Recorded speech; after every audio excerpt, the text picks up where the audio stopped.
트럼프 미국 대통령이 북미 정상회담 당시 김정은 북한 국무위원장에게 직통 전화번호를 전달했으며 조만간 통화할 계획이라고 밝혔습니다. 또 한미연합 군사훈련 중단 제안도 자신이 먼저 했다고 말해 협상 뒷얘기에 관심이 쏠리고 있습니다. 지방선거 참패 책임을 지고 물러난 홍준표 전 자유한국당 대표가 재임 기간에 당내 인적 청산을 못한 것을 가장 후회한다고 밝혔습니다. 이에 따라 조기 전당대회 등을 앞두고 자유한국당의 대결 구도가 더 격화될 것이란 전망이 나오고 있습니다. 검경 수사권 조정과 관련해 KBS 취재 결과 경찰의 수사 종결권을 주면서도 검찰의 최종 승인을 받는 방향으로 정리된 것으로 알려졌습니다. 정부는 검찰과 경찰의 의견을 수렴한 뒤 이달 안에 최종 조정안을 발표할 예정입니다. 미국 정부가 54조 원 규모의 중국산 제품에 25% 관세 부과를 강행하기로 하자 중국도 맞불 관세를 부과하기로 했습니다. 미중 간의 무역 전쟁 여파가 한국 경제에 어떤 영향을 미칠지 점검했습니다. 러시아에 도착한 뒤 첫 경기인 스웨덴전에 대비해 비공개 훈련에 몰두해온 월드컵 대표팀이 곧 1차전이 열릴 니즈니 노브고로드로 이동합니다. 경기 후반에 공격력을 집중하는 전술 훈련을 실시하고 있는 대표팀의 자세한 소식 전해드립니다.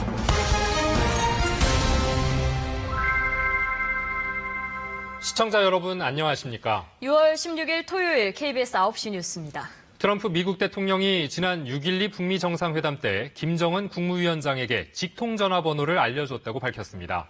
트럼프 대통령과 김 위원장 간에 바로 통화가 가능한 핫라인이 연결됐다는 의미여서 주목됩니다. 트럼프 대통령은 또 한미 연합 군사훈련 중단 제안도 자신이 먼저 했다고 말했습니다. 첫 소식 양영은 기자가 보도합니다. 백악관 잔디밭에서 진행되던 방송 프로에 깜짝 등장한 트럼프 대통령. 아버지의 날, 즉 이번 주 일요일 계획을 묻는 질문에 불쑥 북한 얘기를 꺼냅니다. How are you going to celebrate Father's Day? Work. I'm going to work. I'm going to actually be calling North Korea. 역시 예정에 없었던 기자회견. You said that you're going to have a call with North Korea. Who are you going to talk to in North Korea? Well, I'm going to speak to people in North Korea, and I'm going to speak to my people who are over in North Korea, and a lot of things are happening.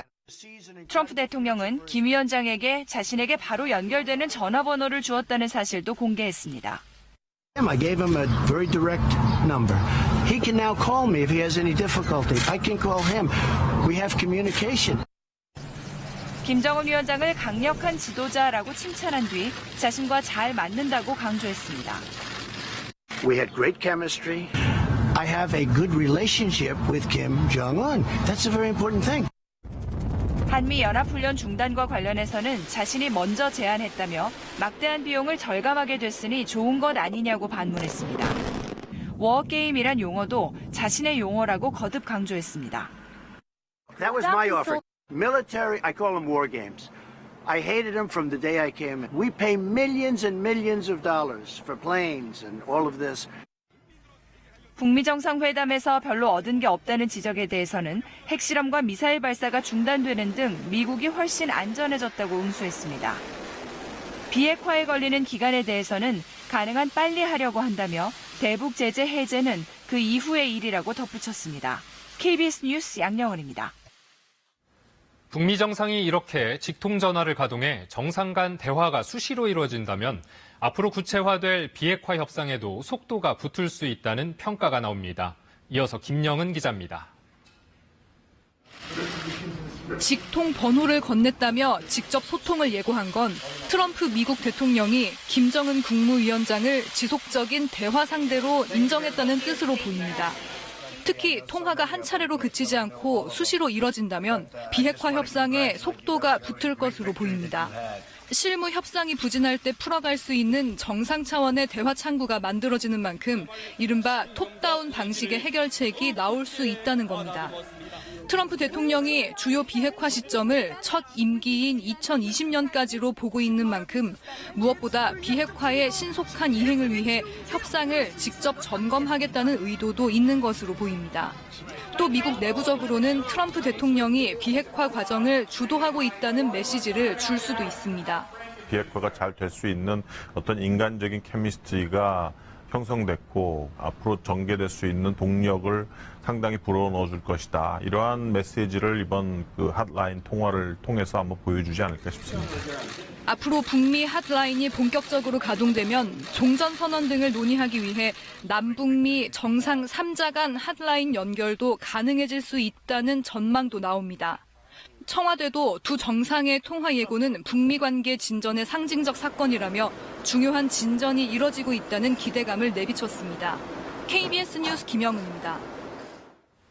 지방선거 참패의 책임을 지고 이틀 전 물러났던 홍준표 전 자유한국당 대표가 재임 기간에 당내 인적 청산을 못한 것을 가장 후회한다고 밝혔습니다. 당장 친박계 의원들의 반발이 터져나왔습니다. 정창화 기자가 보도합니다. 사퇴 이틀 만에 홍준표 전 자유한국당 대표가 마지막 막말 한번 하겠다며 SNS에 글을 올렸습니다. 대표직 1년 동안 가장 후회되는 건 자신이 만든 당원 때문에 비양심적이고 개파를 우선하는 일부 의원들을 청산하지 못한 것이라고 했습니다. 고관 대작을 지내고 국회의원을 아르바이트 정도로 생각하거나 국비로 세계 일주가 꾸민 사람 등을 대상으로 꼽았습니다.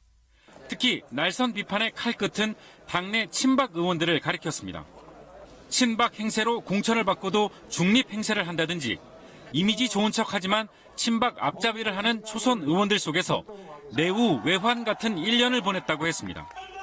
이런 사람이 정리되지 않으면 보수 정당은 사라질 것이라며 인적 청산도 주장했습니다. 선거 이후 홍준표 책임론이 터져나왔던 데 대한 반박으로 읽힙니다. 홍준표 대표는 측근 챙기기, 비민주적이고 독선적인 당 운영, 부적절한 언행으로 일관하며 보수의 품격마저 땅에 떨어뜨렸습니다. 당장 친박계는 반발했습니다. 한 친박계 의원은 그만둔 사람이 무책임하다고 했고 남 탓을 한다는 등의 반응도 나왔습니다. 국민 앞에 무릎 꿇은 지 하루 만에 개파감 내용을 고스란히 드러낸 셈입니다. 앞으로 조기 전당대회 등을 놓고 친홍과 홍준표 책임론을 내세운 반홍 세력의 대결 구도는 더 표면화될 것이란 관측이 나옵니다. 이런 가운데 한국당 내 4선 이상 중진 의원들이 내일 긴급회동을 갖기로 했습니다. KBS 뉴스 정청화입니다. 장하성 청와대 정책실장은 자신이 문재인 대통령에게 사의를 밝혔다는 일부 보도는 근거 없는 오보라고 반박했습니다. 장 실장은 기자들에게 보낸 메시지를 통해 촛불이 명령한 정의로운 대한민국과 정의로운 경제를 이뤄낼 때까지 문 대통령과 함께할 것이라고 밝혔습니다. 청와대도 장 실장이 고려대 교수직 복귀를 위해 사의를 표명했다는 경향신문 보도에 대해 사실 확인이 없었다며 유감의 뜻을 밝혔습니다. 문재인 대통령의 공약이기도 했던 검경 수사권 조정 문제가 조만간 결론 내려질 전망입니다. KBS 취재 결과 경찰의 수사 종결권을 주면서도 검찰의 최종 승인을 받는 방향으로 정리될 것으로 보입니다. 이승재 기자입니다. 경찰의 수사 자율성을 확대해야 한다. 어제 문재인 대통령이 문무일 검찰총장, 이철성 경찰청장 등과 오찬 간담회 한 말입니다. KBS 취재 결과 경찰이 수사를 진행할 때는 검찰 지휘를 받지 않는 방향으로 정리될 것으로 알려졌습니다. 다만 사건을 검찰에 송치한 이후에는 수사 지휘를 받습니다. 결국 경찰이 1차적으로 수사 종결권을 갖게 되지만 최종적인 수사 종결권은 검찰이 유지하게 된다는 겁니다. 현재는 수사 개시부터 종결까지 경찰은 검찰의 지휘를 받았습니다. 이렇게 수사권이 조정된다면 경찰의 수사 자율성은 상당 부분 확대된다는 분석입니다. 목전에 다가온 변화에 검찰에선 우려의 목소리가 높습니다. 인권 보호라는 측면에서 경찰에 대한 견제권을 상실할 경우 피해는 국민 몫이라는 겁니다. 일각에선 직접 수사를 내려놓더라도 경찰에 대한 지휘권은 지켜야 된다는 주장까지 나오고 있습니다. 국민들께서 문명 국가의 시민으로 온당한 대접을 받을 수 있는 제도가 정착되는 데 최선을 노력하겠습니다. 반면 경찰은 대체로 만족하는 분위기입니다. 일선의 한 경찰서장은 검경이 상하 관계가 아닌 협업 관계로 재조정될 기회라면서도 구체적 언급은 피했습니다. 자긍심과 책임감을 가지고 주어진 소명을 다 해낼 수 있도록 법과 제도 등 제반 여건을 갖추는 데도 검찰과 경찰의 의견을 수렴한 정부는 이달 안에 최종 조정안을 발표합니다. KBS 뉴스 이승재입니다. 미중 간의 무역 전쟁이 다시 시작되는 양상입니다. 미국 정부가 54조 원 규모의 중국산 제품에 25% 관세 부과를 강행하기로 하자 중국도 곧바로 같은 규모의 맞불 관세를 미국 제품에 부과하기로 했는데요. 수출 중심의 우리 경제에도 영향을 미칠 것으로 보입니다. 뉴욕 김철우 특파원의 보도입니다. 54조 원 규모의 중국산 제품에 25%의 관세 부과. 트럼프 미국 대통령이 고율 관세란 칼을 빼들었습니다. 불공정한 경제 관행 때문에 미국의 기술과 지적 재산을 잃는 것을 참을 수 없다는 것입니다. 중국도 즉각 보복 조치에 나섰습니다.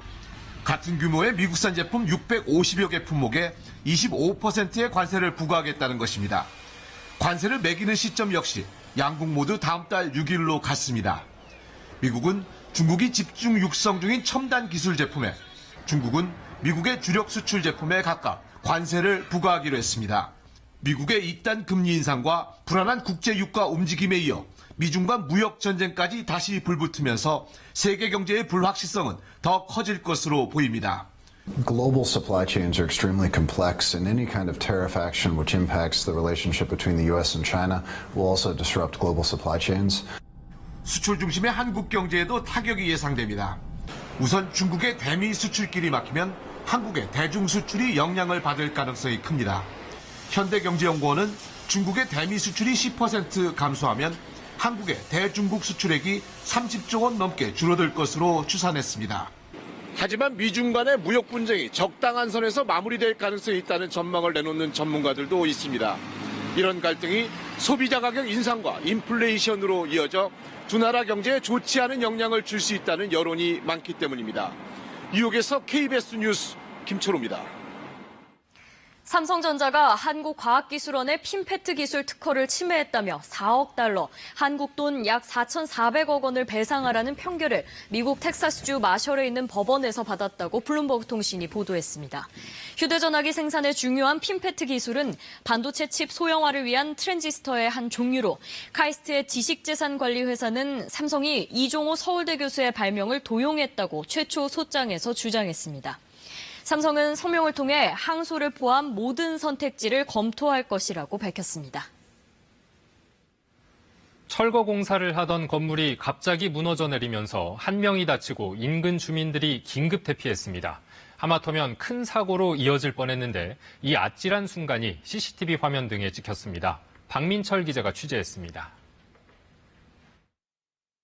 오토바이 한 대가 지나가고 다른 한 대가 지나갈 때 갑자기 건물이 무너지면서 운전자를 덮칩니다. 사방은 순식간에 먼지로 뒤덮입니다. 근처를 지나던 차량의 블랙박스에도 당시 상황이 고스란히 담겼습니다. 가까스로 사고를 피한 오토바이 운전자는 가슴을 쓸어내립니다. 오늘 오전 9시 반쯤 철거 작업 중이던 5층짜리 건물이 무너졌습니다. 철골 구조물은 엿가락처럼 휘어졌고 주변에는 잔해물이 널려 있습니다. 이 사고로 오토바이 운전자가 다리를 다쳤고 주민 6명이 긴급 대피했습니다. 죽을 뻔했잖아요. 그래가지고 우리 딸님이 손을 잡고 막 뒤로 뛰었어요. 도망치려고. 막 뭐가 밀려오는 느낌, 막 팡소리하고 그거는 어떻게 상상할 수도 없어. 자칫 더 큰 피해로 이어질 뻔했지만 안전 펜스와 가림막이 완충 역할을 하면서 참사를 막았습니다. 당시 현장에서는 굴착기를 이용한 철거 작업이 진행 중이었습니다. 건물 철거하기 위해서 호흡면에서 포크레인으로 철거 중에 붕괴 사고가 일어났던 것으로 추정하고 있어요. 경찰은 정확한 사고 원인을 밝히기 위해 현장 근로자들을 상대로 안전규칙을 지켰는지 등을 조사할 계획입니다. 관할구청은 추가 피해를 막기 위해 주변을 통제하고 안전 보강 작업을 실시하겠다고 밝혔습니다. KBS 뉴스 박민철입니다. 방사성 물질인 라돈이 검출된 대진 침대 매트리스 수거 작업에 우체국이 나섰습니다. 우체국 직원 3만 명이 나서서 내일까지 2만 4천여 개를 회수할 예정입니다. 그동안 대진 측의 자체 수거가 지지부진했기 때문입니다. 신방실 기자가 취재했습니다. 아파트 현관 앞에 비닐로 포장한 매트리스가 쌓여 있습니다. 라돈이 검출된 대진 침대 제품들입니다. 마스크를 쓴 우체국 직원들이 매트리스를 차량에 싣고 각동을 돌며 수거를 마친 뒤 우체국으로 향합니다. 저희가 목요일 날 그 수거비늘을 모두 저희 집배원들께서 배송하시고 안내하시고 그래서 오늘부터 수거를 했는데 오늘 한 720개 정도 수거를 했습니다. 오늘과 내일 전국적으로 진행되는 매트리스 수거 작업에는 우체국 직원 3만 명이 참여합니다. 대진 측의 매트리스 수거가 지지부진하자 국무총리실의 지시로 전국적인 물류망을 갖춘 우정사업본부가 나서게 된 겁니다. 대진 측에서 요청받은 2만 4천 개의 매트리스가 수거 대상인데 주민들과 실랑이도 이어졌습니다.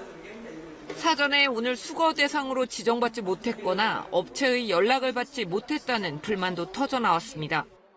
전화가 아예 안 되고 뭐 계속 통화 중이라고 그러고 아예 회사하고는 통화할 수가 없고. 우체국 직원들의 건강을 걱정하는 목소리도 높습니다. 우정사업본부는 장갑과 마스크를 착용하고 작업 후에는 방사능 수치 검사를 받고 있다고 밝혔습니다. 내일까지 수거를 해도 전체 수거 대상의 절반 정도여서 라돈 침대 사용자들의 불안은 계속될 것으로 보입니다. KBS 뉴스 신방실입니다. 오늘 새벽 이 경기 때문에 잠 못 이루신 분들 많으시죠? 크리스티아노 호날두가 스페인전에서 역대 최고령 해트트릭을 기록하며 득점왕에 시동을 걸었습니다. 경기의 시작부터 끝까지 홀로 스페인 선수 11명과 싸워서도 박진감 넘치는 무승부를 만들어냈다는 평가입니다. 손기성 기자입니다. 호날두는 전반 4분 만에 자신이 얻어낸 페널티킥을 성공시켜 역대 4번째로 월드컵 4개 대회 연속골을 기록했습니다. 스페인의 반격으로 1대1 동점이 된 전반 44분, 호날두는 침착한 왼발 슛으로 철벽 수문장 대헤아를 뚫었습니다. 호날두에게 철저히 농락당한 스페인은 후반 코스타의 동점골에 이어 나초의 우아한 하프 발리 슛으로 다시 승부를 3대2로 뒤집었습니다. 이대로 무적함대 스페인의 승리가 예상되던 후반 43분, 호날두가 또 한 번 해결사로 날아오릅니다. 호날두가 감아찬 프리킥은 수비벽을 절묘하게 넘어가 골키퍼도 손쓸 수 없는 곳으로 파고들었습니다. 만 33세 131일을 맞은 호날두는 이 골로 역대 월드컵 최고령 해트트릭 기록 보유자가 됐습니다. 호날두가 쌓아올린 개인 통산 51번째 해트트릭은 우연찮게도 월드컵에서 나온 51번째 해트트릭이기도 했습니다. Bom, sinto-me feliz. É uma marca pessoal bonita. Mais uma na minha carreira. 팀보다 위대한 선수는 없다는 격언에도 불구하고 호날두는 혼자서 모든 걸 해결한 현역 최고의 슈퍼스타였습니다. KBS 뉴스 손기성입니다.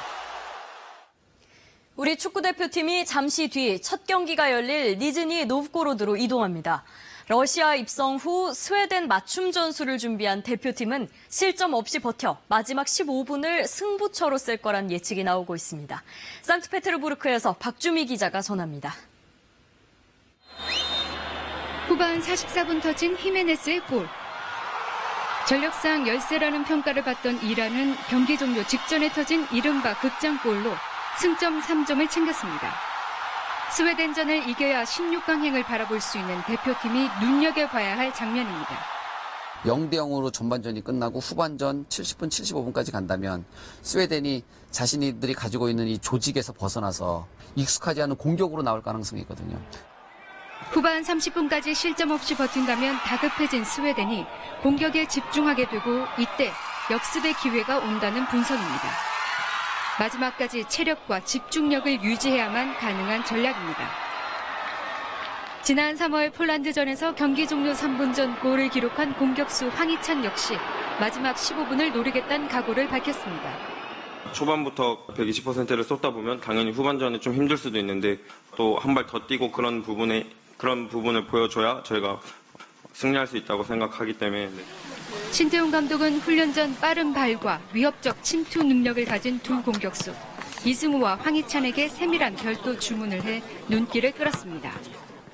이동하는 날 훈련에서도 철저히 전술을 숨긴 대표팀은 이제 곧 1차전이 열릴 결전지로 떠납니다. 상트페테르부르크에서 KBS 뉴스 박주미입니다. 이번 주 어떻게들 보내셨는지요? 북미 정상회담에 지방선거 그리고 월드컵 개막까지 그 어느 때보다 대형 이슈가 몰렸던 일주일이었는데요. 이른바 슈퍼위크에 잠 못 이루던 밤, 정유진 기자가 우리의 한 주를 돌아봤습니다. 시작은 김정은 위원장이 열었습니다. 싱가포르의 긴장감은 멀리서 지켜보는 시민들 표정에서도 느껴집니다. 그리고 다음 날 모든 게 뒤바뀌었습니다. 긴장이 안도록 경계는 환호로 변했습니다. 잘 모르지만 잘 될 것 같잖아요. 깜짝 투어에 인스타그램도 밤새 들썩였고 기대는 정상회담까지 이어졌습니다. And I think both sides are going to be very impressed with the result. 싱가포르의 잠 못 이루는 밤은 다음 날 서울로 이어졌습니다. 네, 광역단체장 출근조사입니다. 민주당 14곳, 자유한국당 2곳. 누가 당선될까? 1.2%포인트 차로 더불어민주당 김경수 후보가 앞서고 있습니다. 경남지사가 계속 옵작직작하면서 결과를 잘 모르겠더라고요. 그래서 그게 좀 궁금해서.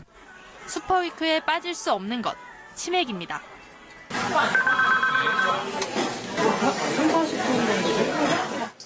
밀려드는 주문에 주방도 오토바이도 쉴 틈이 없습니다. 또 이런 날에는 당연히 맛있는 치킨과 맥주 한잔 하면서 가족들과 화합을 도모하고. 슈퍼위크의 대미는 뭐니뭐니 해도 월드컵입니다. 28년 만에 월드컵 본선 진출. 이집트 사람들에게 오늘은 말 그대로 불타는 금요일 밤입니다. 기다리고 있었어요, 이 순간을. 명절보다 오늘 이런 경기도 중요하고. 월드컵 앞에선 모두가 하나입니다. 이집트 대박! 북미 회담과 지방선거, 그리고 월드컵까지. 잠 못 이루는 슈퍼위크의 흥분은 다음 주 월드컵 한국전으로 이어집니다.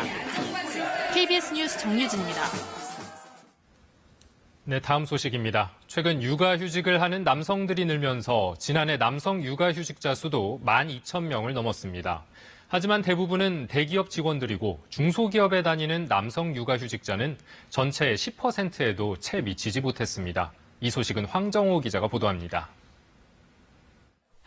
직장인 홍성원 씨는 4월에 아기가 태어난 뒤 한 달 육아휴직을 냈습니다. 덕분에 직장 대신 가정에서 애 보는 일에도 익숙해졌습니다. 이제는 분유를 타고 기저귀 가는 것도 능숙합니다. 지금 24시간 옆에서 웃는 모습, 우는 모습, 씻는 모습, 칭얼대는 모습을 옆에서 계속 보고 있으니까 너무 사랑스럽고. 남성 육아휴직자는 2001년 지원책이 마련된 후 꾸준히 늘어 지난해 12,000명을 넘었습니다. 하지만 대부분의 남성 육아휴직자는 대기업 직원들입니다. 중소기업에 다니는 남성 육아휴직자는 전체의 10%도 채 되지 않습니다. 제가 만약에 육아휴직을 했을 때 경제적인 소득은 없어지니까 쉽게 쓰지는 못하죠. 돌아왔을 때 인사 고과에 안 좋게 반영되면 제 연봉은 안 오르게 되니까. 대기업의 경우 첫 달 월급 전액 지급 등의 복지 장치를 나름 마련하고 있지만 중소기업은 현실적으로 재원 마련이 쉽지 않습니다. 정부도 육아휴직 급여를 올리고는 있지만 휴직하는 동안 들어가는 육아비 부담 등 구체적인 지원책을 검토해야 한다는 지적입니다. 기업 지원보다는 육아휴직을 하는 당사자들에게 아이의 의료비라든지 돌봄 비용을 좀 더 집중적으로 지원해주는 방향으로. 여기에다 출퇴근 시간을 조정하는 탄력근무제 도입 등으로 육아의 실효성을 높여야 한다고 전문가들은 조언합니다. KBS 뉴스 황정우입니다. 요즘 노래를 부르거나 춤을 추는 길거리 공연, 이른바 버스킹을 심심치 않게 볼 수 있는데요. 서울과 부산에서는 이런 거리 공연을 활성화하려고 조례까지 만들었는데 이 소음 고통을 호소하는 사람들도 적지 않다고 합니다. 홍화경 기자가 버스킹 명소인 홍대 거리를 다녀왔습니다. 500m에 이르는 홍대의 걷고 싶은 거리. 공연진들이 수백 명의 관객에 둘러싸여 춤을 추고 노래를 부릅니다. 거리 공연, 이른바 버스킹입니다. 불과 5에서 6m씩 떨어져 공연하는 버스커들은 자신의 소리가 묻힐까 앰프로 음량을 키웁니다. 한 군데서 하고 키우면 또 안 들리니까 또 키우고 그렇게 하는 거예요. 다들 죽겠대잖아. 소음이 너무 크니까. 귀 아프지. 가다가 한번 이미 놓고 한 번씩 가는데. 일상생활에서 소음 기준은 60데시벨. 공연이 한창인 이곳의 소음은 90데시벨을 넘습니다. 30분 동안 노출될 경우 난청 증상이 나타날 수 있습니다. 밤 10시까지로 공연을 제한했지만 이후에도 공연은 이어집니다. 뒷골목이라 너무 시끄러워가지고 잠을 좀 늦자 설치는 분들이 너무 많고요. 60데시벨을 초과하면 최소 20만 원의 과태료를 내야 하지만 실제 부과된 경우는 한 건도 없습니다. 가까운 거리에서 동시다발로 이뤄지는 버스킹은 개별 소음 측정이 어렵기 때문입니다. 계도를 해도 별 소용이 없습니다. 시끄럽다고 하면은 줄이기는 하는데 저희가 가고 나면 다시 또 크게 틀거든요. 지난해 서울에서 발생한 버스킹 소음 민원은 77건으로 5년 새 8배 늘었습니다. 버스킹 사전 신고제를 도입하고 밤 10시 이후에는 공연을 금지했지만 무용지물인 겁니다. 흥겨워야 할 공연이 또 다른 이웃에겐 고통이 되고 있습니다. KBS 뉴스 홍화경입니다.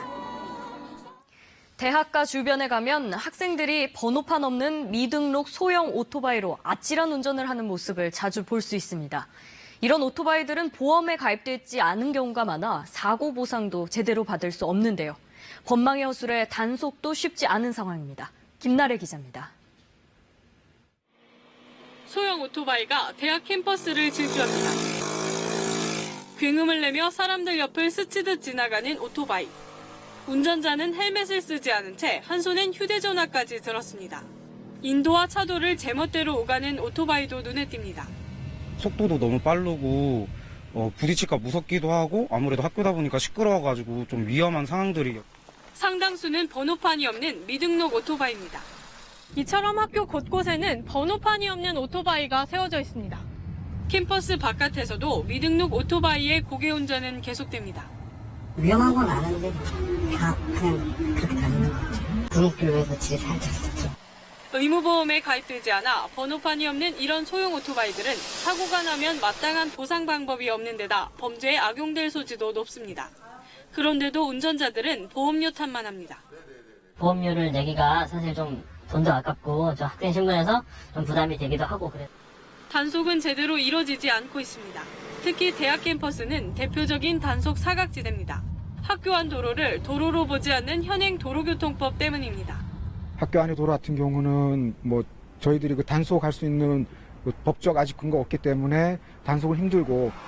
소형 오토바이 신고제가 도입된 지 벌써 7년째.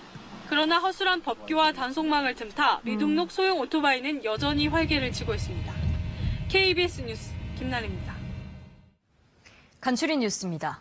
월드컵 개막식 참석차 러시아를 방문해 푸틴 대통령을 예방한 김영남 북한 최고인민회의 상임위원장이 오늘 경유지인 중국 베이징에 도착했습니다. 14일 면담에서 김정은 위원장의 친서를 전달받은 푸틴 대통령은 김 위원장의 9월 러시아 방문을 요청했습니다. 조선중앙통신은 푸틴 대통령이 한반도에 열린 긴장 완화와 평화의 전망을 높이 평가했다고 전했습니다. 음주운전으로 2번 적발되면 해임이나 정직 처분을 받도록 하는 내용의 군인 징계령 시행규칙 일부 개정안을 국방부가 입법했습니다. 성범죄에 대한 징계 기준도 세분화해 몰래카메라 촬영이나 불륜, 성폭행과 강제추행 등도 최대 파면이 가능합니다. 바른미래당이 여배우 스캔들에 대한 해명은 거짓이라며 이재명 경기도지사 당선인을 검찰에 고발한 사건을 경찰이 수사합니다. 경기 분당경찰서는 관련 사건을 수원지검 성남지청으로부터 넘겨받아 수사에 착수했다고 밝혔습니다.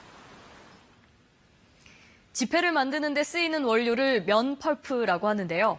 우리 기업이 생산하는 면 펄프가 러시아, 스페인 등 12개 나라 지폐의 원료로 쓰인다는 사실 알고 계셨나요? 우즈베키스탄에 진출해 전 세계 지폐 용지를 만들고 있는 한국 기업을 하준수 특파원이 취재했습니다. 우즈베키스탄의 수도 타슈켄트 외곽에 있는 한국 조폐공사 자회사입니다. 우즈벡의 풍부한 면화를 이용해 지폐의 원료가 되는 면 펄프를 생산하는 회사입니다. 옥화씨에 붙어있는 짧은 면섬유, 즉 린터를 모아서 각종 이물질을 털어내고 화학적인 공정을 거치면 면 펄프가 완성됩니다. 전체 공정은 24시간 쉬지 않고 가동되는데 하루 평균 50톤 정도의 면 펄프가 생산됩니다. 우리나라 지폐 용지는 전량 이곳에서 공급합니다. 뿐만 아니라 러시아와 스페인, 우크라이나 등 12개 나라 20개 업체에 지폐용 펄프를 수출합니다. 전 세계 지폐용 면벌프 시장에 GKD가 20% 수준을 가지고 있다라고 보시면 됩니다. 우즈벡에서 생산된 양질의 면화에 한국의 숙련된 기술이 더해져 경쟁력을 갖추게 됐습니다. 조폐공사가 70년이라는 역사에서 용지서부터 화폐를 만드는 과정을 쭉 해왔기 때문에 저희 GKD가 주주사로부터 그 기술 전수를 받아서 만들고 있습니다. 면 펄프는 지폐뿐만 아니라 의료, 위생용품, 화학약품 등 광범위한 산업 분야의 친환경 재료로 쓰이고 있어 시장 전망을